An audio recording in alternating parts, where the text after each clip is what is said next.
Hi, my name is Martin George. I'm the CEO of LTC Language Solutions.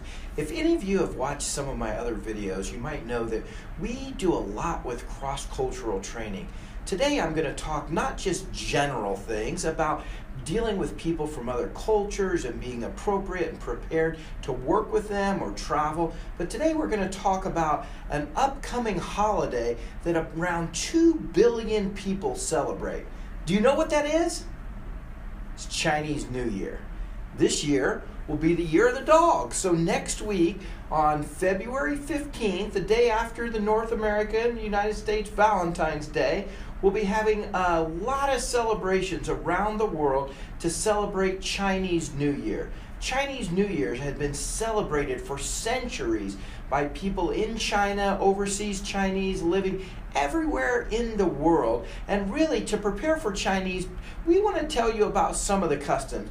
Do you know that a lot of times coming up to Chinese New Year, the people are cleaning their houses and they really want to sweep away all the old fortune, the bad fortune, the things that have gone on in the previous year that they want to get rid of, and they're getting ready for the new year. And in preparing for the new year, often you'll see people buying fresh new clothes, obviously making the house look very, very decorative with red couplets around the doors, and they're getting ready for celebrations with family and friends who come around. So, just like on New Year's Eve that's celebrated in other parts of the year, the first night, the 15th, will be New Year's Eve. So on that night, a lot of times we'll see fish being eaten and noodles being eaten, and I'll do a second in this series just so you guys can really come and see, why do we have noodles? Why do we have fish?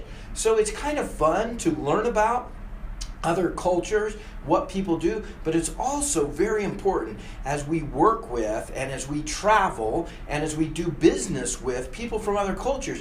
Could you imagine going to China at this time of the year, next week on the 16th, which would be New Year's Day, and everyone in China, about 1 billion people, going out to visit family members, or on Chuyi, Chuar, Chusan, where they're going around and visiting their co-workers or extended family members. They're going out for vacation. Could you imagine the trains, planes, and the roadways, how crowded and everything's closed? So we need to understand, as the year of the dog comes up, which will be on February the 16th this year, we need to know that business is going to be shut down for a week. So we really, and almost 2 weeks in some parts of the world that celebrate Chinese New Year. So really we have to understand in that cycle, we're not going to be doing much business. We're not going to be sending many proposals out. We're not going to get many things shipped. And also there's some very important business customs about Chinese red envelopes, hongbao, not only for families but in companies, how we pay, some of the things around the festival, and we'll really save that for next time. I hope that you enjoy some of the snippets we're able to give, and 新年快乐，再见。